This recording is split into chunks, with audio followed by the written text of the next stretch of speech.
What's up and welcome back to another episode of Binge Watching the Classics. We're on to the third movies of our best and worst list. So far we've covered The Treasure of the Sierra Madre, the number 5 best movie on the list, as well as The Philadelphia Story coming in at number 4.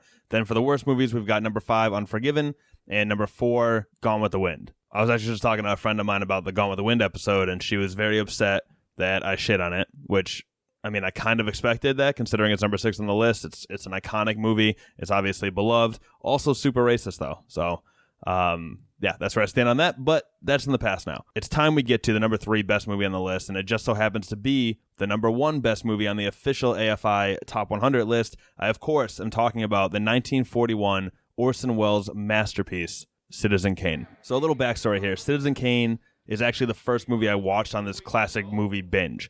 I mean, why not start with number 1, right? And I thought it was going to be a lot harder to get into than it was. I mean, I had seen very few old black and white movies, and I was worried that it'd be, too dry or boring to hold my interest. I mean, we've seen some crazy shit in cinema over the past, 80 years, I guess, from when this one came out. And I thought it'd be too hard to sort of go back to the old stuff. But in a weird way, my love for Citizen Kane is what encouraged me to continue down this path of watching classic movies. I don't know if I would have stuck with it if I hadn't liked this film.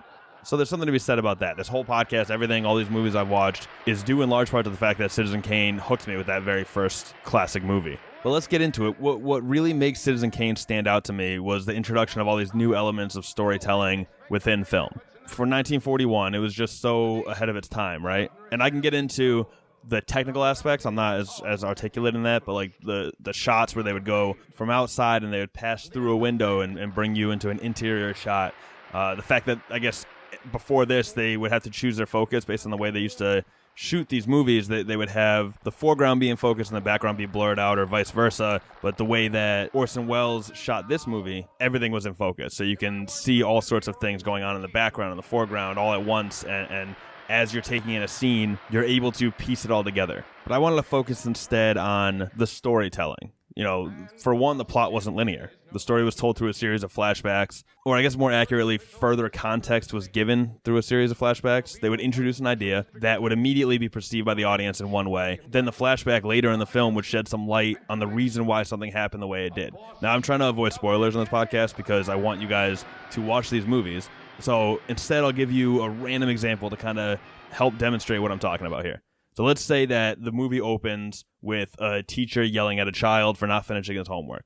You would watch that scene and get the impression that this child is a bad student, maybe even a bad kid. But then, say 20 minutes later, they flash back to the night before this homework was due, and you realize that he couldn't finish his homework because he was helping his sister study for a big test or something. Now, that same kid is no longer viewed as a troublemaker, but instead as almost, a virtuous kid. Does that make sense? And it's so compelling because that's how we as humans perceive things in life. You'll be presented with an idea and you'll form an immediate opinion about it. But once you learn more about the circumstance that led up to that moment, your opinion will evolve, or it should anyway. Some people obviously struggle with that sort of thing more than others.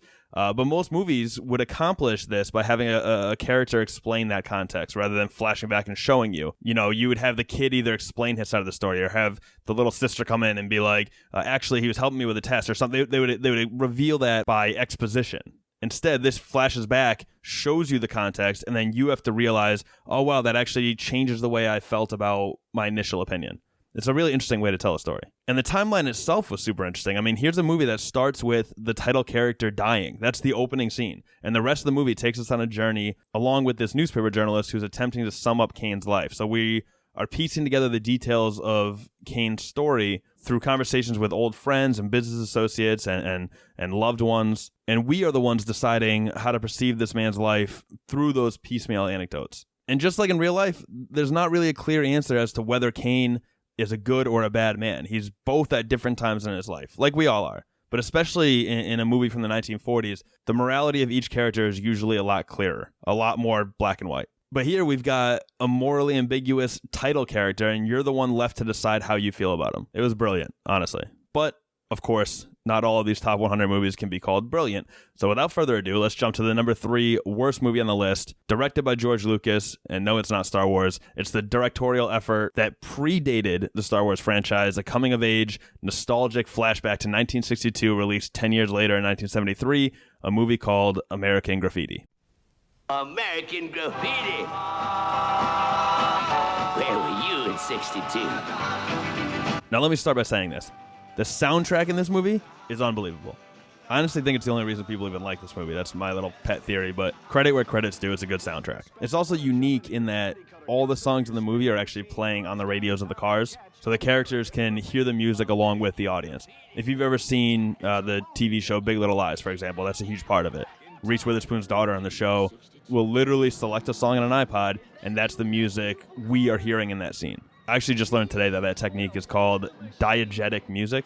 Anyway, this movie is basically a bunch of high school kids driving around in cars and going on various adventures, and it all takes place in one night. If you've ever seen Dazed and Confused, it's obviously a different era, but it's kind of a similar vibe. I just think that American Graffiti had a lot less substance. It features 4 main character boys, 4 main character girls, but I really just wasn't invested in their stories, like at all. You know, you have John, who was trying to have the fastest car. Steve, played by young Ron Howard, was constantly just being a dick to his girlfriend. Kurt, played by young Richard Dreyfuss, was looking for some mysterious woman. And then Terry was kind of this stereotypical dorky character. And I honestly just didn't care about them, like at all. Therefore, I didn't care about their stories. You know, I laughed a lot at the Terry parts. I think his chemistry with Debbie, the Debbie character, was pretty solid. Honestly, the women in this film were the most intriguing part, but you wouldn't know it based on how Lucas decided to end the movie. He had a title card, right? You know how at the end of like Sandlot, they explain to you what happened. So he has this title card that reveals the futures and fates of the 4 male characters and nothing about what happened to the females. Now, reportedly, this is because he would have needed to introduce a second title card, and that would have made the ending drag on too much. Bullshit, George Lucas. The whole goddamn movie dragged on, and a second title card would have required, what, an extra 10 to 15 seconds? It was just this terrible cherry on top of a shit sundae. By the way, I'm sorry for putting the imagery of a shit sundae in your head, but that's what this movie was. It absolutely does not belong on the top 100 list. My opinion, of course, but that's just how I feel about it. And hey, give it a watch. Decide for yourself. Both American Graffiti and Citizen Kane are available on HBO Max. But that'll do it for me. Next week, we'll tackle the number 2 movies on my list. Until then, enjoy the rest of your week, watch some classic movies, and I'll see you next time. Peace.